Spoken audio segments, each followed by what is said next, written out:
নমস্কার, আমি তৃণমূল কংগ্রেসের সাংসদ মহুয়া মৈত্র বলছি। একটি ছোট্ট ঘোষণা করতে চাই।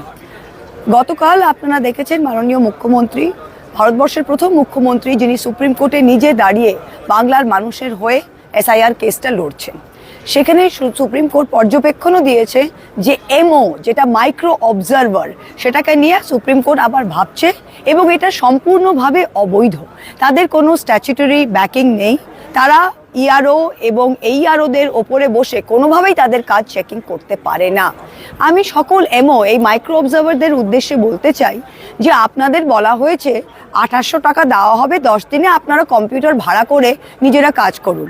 একটা জিনিস আপনাদের মনে করিয়ে দিতে চাই যে ইলেকশন কমিশন পশ্চিমবঙ্গ সরকারকে 908 কোটি টাকা দেওয়ার ছিল 2024-এর ইলেকশনের পর, ইলেকশনের খরচা।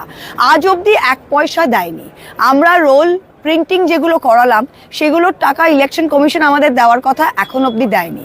আপনাদের যে এই গ্যাসটা দিচ্ছে, যে আপনারা নিজের পয়সা খরচ করে 10 দিনের জন্য 2800 টাকা দিয়ে আপনারা কম্পিউটার ভাড়া করবেন, আর আগামীকাল সুপ্রিম কোর্ট বলে দেবে যে মাইক্রো অবজারভার অবৈধ, তখন আপনাদের 1 পয়সা টাকা কিন্তু ইলেকশন কমিশন ফেরত দেবে না। এটা আপনারা মনে রাখুন, সবাই যে দৌড়ে গিয়ে কম্পিউটার ভাড়া করবেন। 1, 2, আপনাদের যেই অবজারভেশন বা যাই কিছু লিখছেন সেটা কিন্তু অবৈধ, এবং সেটার জন্য আপনাদের যত উকিল বন্ধু আছে তাদেরকে রেডি করুন, কারণ আপনারা এটা জুডিশিয়ালি অ্যাকাউন্টেবল থাকবেন।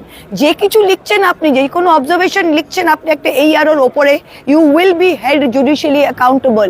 আর আপনার কোনো কমেন্টের জন্য যদি কারো নাম কাটা তো দূরের কথা, কোনো এক্সট্রা হয়রানিও হয়, তবে you will be held accountable personally. আপনার নামে কিন্তু সেটার কেস করা হবে, সেটা আমরা দেখে নেব। অনেক ধন্যবাদ, থ্যাংক ইউ।